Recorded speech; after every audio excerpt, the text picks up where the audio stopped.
Chapter 7. Noah's Offering, and his children. Bless ye the God of heaven. Give glory to him in the sight of all that live, because he hath shewed his mercy to you. Tobit 12:6. Now God remembered Noah, and sent a wind upon the earth. This moved the waters, and after 150 days they began to abate. At length the ark rested upon a mountain in Armenia called Mount Ararat, and the tops of the hills began to appear. Noah perceived this with great joy, for he had been now 350 days shut up in the ark. In order to see whether the waters had subsided on the earth, he opened the window and sent forth a raven, which did not return. He next sent forth a dove, but she, not finding a spot whereon to rest her foot, returned to the ark. After 7 days he again sent forth the dove. She came back to him in the evening, carrying in her mouth a bough of an olive tree with green leaves.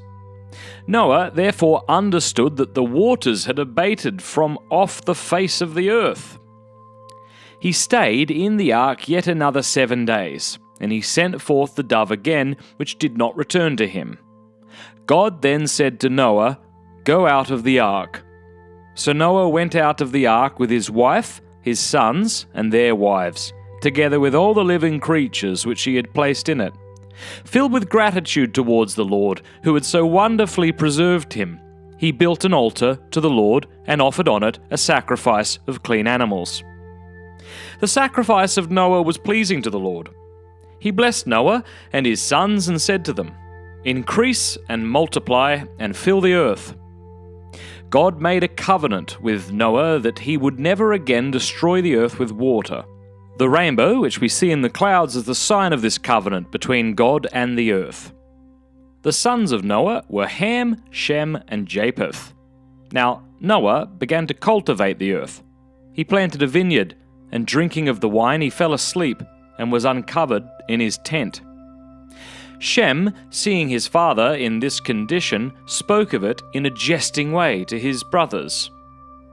They, however, filled with a chaste and holy fear, put a cloak upon their shoulders, and going backwards so as not to look upon him where he lay, covered their father's nakedness.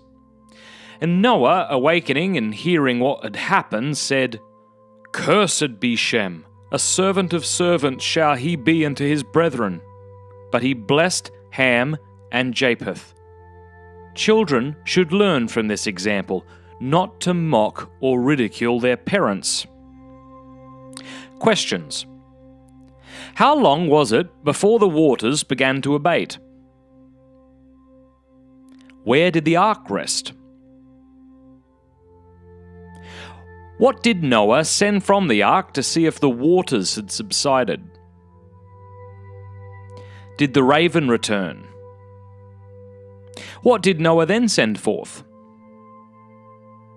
What did the dove bring back in her mouth? Did the dove return to the ark the third time? What did Noah do on leaving the ark? Was Noah's sacrifice pleasing to the Lord? What covenant did the Lord make with Noah? What sign did God give? What were the sons of Noah called? What did Noah plant? What happened when Noah had drunk of the wine of his vineyard? What did Shem do? What did his brothers do? When Noah awoke and heard what Shem had done, what did he then say? My name is Matt Fradd, and you've just listened to a chapter from Bible History by Father Ignatius Schuster.